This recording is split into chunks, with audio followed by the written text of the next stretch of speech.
in his chest. Con had felt it more than once lately. He couldn't be happier for his twin. Sabrina was perfect for Alex and loved him madly. Alex was over the moon about marrying her. There was nothing in the world Con wanted more than his brother's happiness. And yet, he couldn't help but feel as if a piece of him was leaving. With a sigh at his own selfishness, Con set Welly aside and headed downstairs. He found Alex in the dining room, gazing out the window, shaved, dressed, and ready to go 8 hours before the ceremony. Casting an eye over his twin, Con said, "Eager or terrified?" "A little of both." Alex let out his breath in a whoosh. "Thank God you're finally up." "Why didn't you wake me?" Con asked, going to the sideboard to fill his plate. "Because it was 4 o'clock in the morning.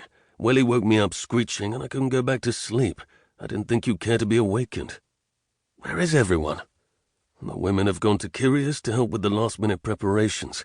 Though what any of them could do to set up a party, I cannot imagine." Maybe Thisbe has a formula for it." Alex grinned. "Or Megan and Olivia have investigated the subject. I'm sure Mother will enjoy trying to persuade the servants to go on strike." Con returned to the table. Alex took a seat across from Con. Not like Welly to sound off in the middle of the night like that. One has to wonder what set him off. Does one?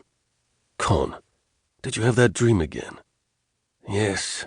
It's not important." Alex grunted softly.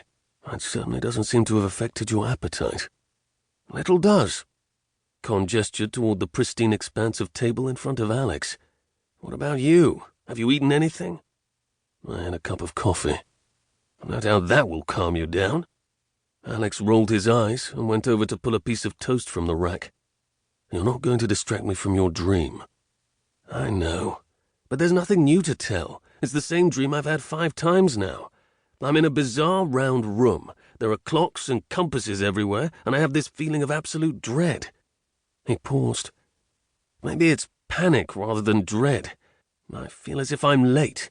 I'm sure it's just because of the wedding. I'm worried about not getting to the jeweler's in time for the ring, keeping this family in line, being late to the church, all that." "I have never in my life known you to be so concerned about being late," Alex said flatly. "You've never gotten married before." Con shrugged it off. "Speaking of being late, why the devil are you all turned out in your wedding coat this early? You'll be creased and stained by the time the ceremony rolls around." "I know. I'll change. It was just... I couldn't think what else to do." Alex sighed. "This is going to be the longest day of my life." "Why so nervous? You've been champing at the bit for weeks. I can't imagine you having second thoughts." "Lord, no, nothing like that. But I can't rid myself of the fear that something will keep it from taking place, that Sabrina will decide to call it off at the last minute." "The woman's mad for you. Anyone can see that." "I woke up this morning thinking, what if the Dearborns grab her again?" "Idiot. She's at Kyria's with all that brood to protect her." "I know. Not to mention her friend Miss Holcutt." "Indeed. I'd warrant Miss Holcutt could scare off any chap with wicked intentions." Alex smiled. "You're inordinately hard on Lilah." "It's inordinately easy to be hard on Lilah," Con tossed back. "I think the reason is you're also rather sweet on Lilah." Con's contemptuous snort only made Alex grin.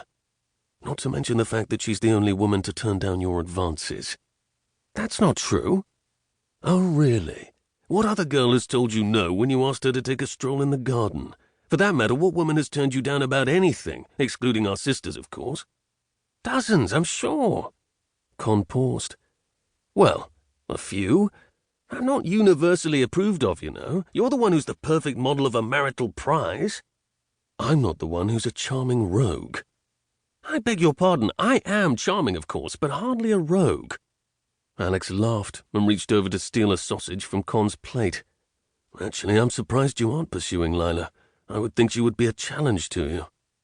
"Maybe I would." Con's lips curved in a faint smile. "If she weren't your future wife's bosom friend, that makes things awkward." "Not necessarily. Not if the two of you suited." Con snorted.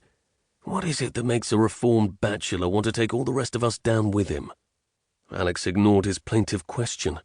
"Miss Holcutt is rather attractive." Con thought of that bright hair, an indescribable color somewhere between gold and red, that dewy skin, the long, slim body beneath her conservative gowns.